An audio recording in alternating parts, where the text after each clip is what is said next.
Muito obrigada, boa tarde.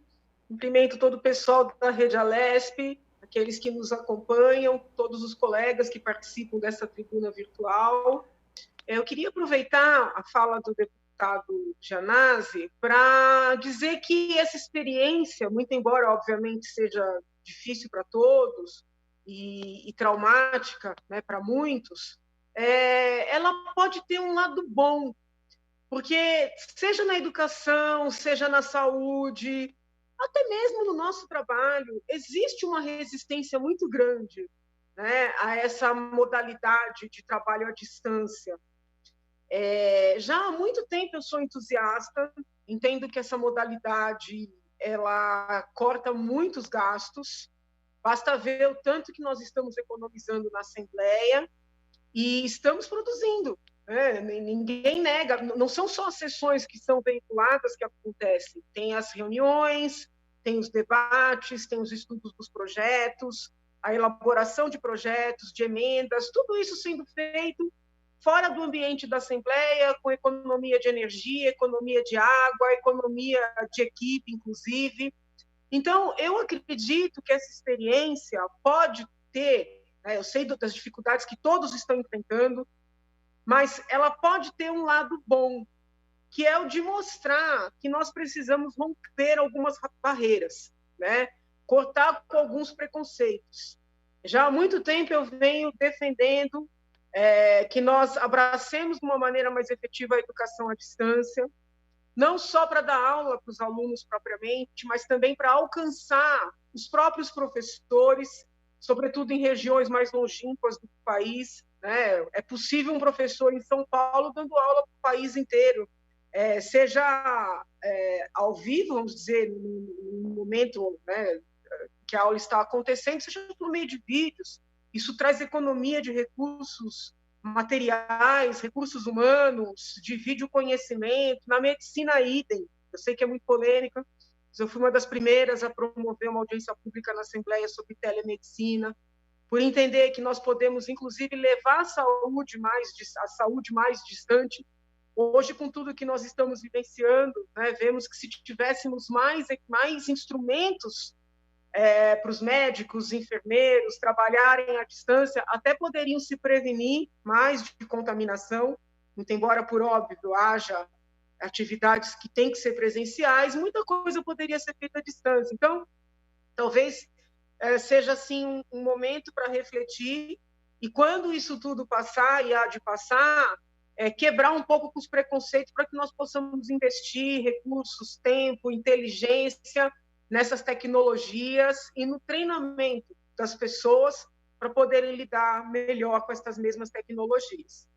Eu aproveito esse espaço precioso que a Assembleia nos dá, que a Rede Alesp nos dá, para tentar explicar um pouquinho para as pessoas que têm me mandado mensagens muito chateadas com os meus posicionamentos, tentando me linkar. Né? É muito engraçado. Eu recebo uma mensagem e xingando, porque entende que eu teria que ser mais dura com o governo Bolsonaro.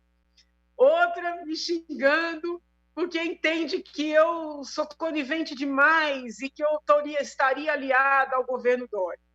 Outra dizendo que eu tinha que bater mais no Dória. Outra dizendo que eu tinha que bater no Dória porque tem quarentena e outra porque não tem quarentena. Então, assim, deixa eu tentar explicar como é que a minha cabeça funciona.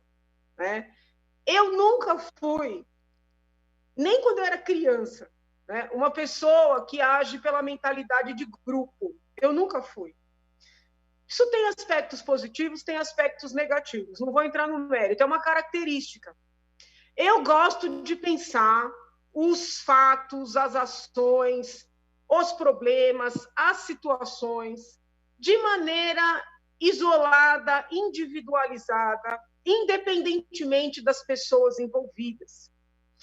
E como ninguém está acostumado a esse estilo, não consegue compreender e muitas vezes não consegue acreditar.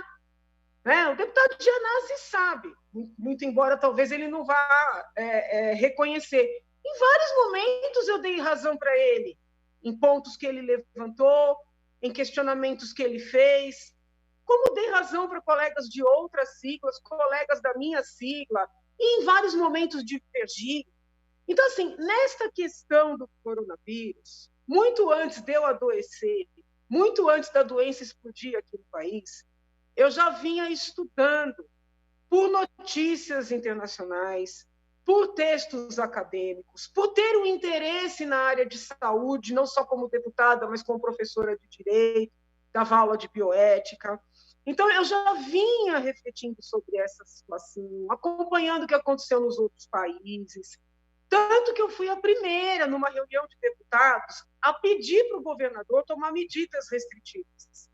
Então, assim, eu quero que as pessoas compreendam que quando eu não critico a quarentena, né, ou a realização da quarentena, posso até ter uma ou outra divergência, mas quando eu não critico, não é porque eu sou pau-mandado do governador, partidária do governador, entendeu? É porque eu acho que está certo. Entendem? Eu entendo que está certo. Eu estou acompanhando os números, fiquei muito feliz ontem quando vi que no estado de São Paulo houve 27 mortes. Você ficou feliz com as 27 mortes? Não, claro que não. Mas fiquei feliz quando eu vi que caíram de 211, 198 para 27. Infelizmente, de ontem para hoje, já tivemos 197. Então, nós precisamos acompanhar um pouco mais para saber se existe uma tendência de queda, se existe uma tendência de alta. Não adianta querer comprar pacotes fechados. Não, porque como o presidente falou que não era algo tão grave e eu apoio o presidente, eu tenho que concordar com ele. Ah, porque o governador agora falou que é grave, se ela concorda com o governador, é porque ela é partidária dele. Então, muito do nosso atraso no Brasil está relacionado com esse pensamento de manada. Desculpa falar desse jeito, mas eu não consigo encontrar uma terminologia mais educada, né? Ah, você concorda com a pessoa se a pessoa é sua amiga, se a pessoa é sua parceira, independente do mérito, né? Então, por exemplo, quando eu vi hoje que o decreto que obriga as máscaras, atitude com a qual eu concordo, né? Se os senhores lembrarem, quando o plenário estava presencial, eu já estava utilizando máscara, né? Sempre tive a convicção de que todos, doentes ou não, tinham que utilizar máscara, né? Riam de mim, agora todo mundo diz que é o certo. Tudo bem, então eu concordo com a obrigatoriedade das máscaras, mas eu me preocupei quando eu vi pena privativa de liberdade para quem estivesse sem máscara, né? Então eu acho que a abordagem pode ser outra, pode ser mais uma abordagem de orientação, uma abordagem educativa, né? Dei até a ideia da pessoa assinar um termo ali, abrindo mão do seu leito, se ela adoecer. É drástico? É, mas é menos drástico do que mandar alguém para a prisão, ou fazer um fichamento criminal, falando em termos mais populares, de uma pessoa que está sem máscara. Então, assim, eu concordo com a medida, me preocupa, né? Explicando tecnicamente, não é que o decreto prevê pena, ele faz referência a dispositivos do Código Penal que prevêem pena para desobediência ou para algum comportamento que coloque os outros em risco de disseminar doenças. Então, assim, eu quero que as pessoas compreendam que não é estar a favor do Bolsonaro, a favor do Dória, a favor do Covas, a favor ou contra a oposição. Não! Nós estamos diante de um problema novo para o mundo. Eu, como uma professora, que sempre fui, uma pessoa estudiosa, que sempre fui, eu quero entender o problema. Eu quero estudar a maneira que os outros países estão enfrentando esse problema, como os estudiosos da área médica, da área de saúde, estão respondendo a esse problema. Então, não é uma questão política, né? Daí a dificuldade das pessoas compreenderem. Então, não adianta, gente, me escrever dizendo, olha, eu não voto nunca mais em você, porque você tinha que ser contra a quarentena, ou porque você tinha que ir nos protestos. Eu vou aos protestos que eu entender que são legítimos, que são adequados, que são cabíveis. Os que eu entender que não são, eu não vou. Então, eu respeito quem está nervoso, até entendo, recebo as mensagens, leio, procuro responder, mas eu estou agindo pela minha cabeça, certo ou errada, é pela minha cabeça que eu estou agindo. Eu volto a falar na sequência. Muito obrigada.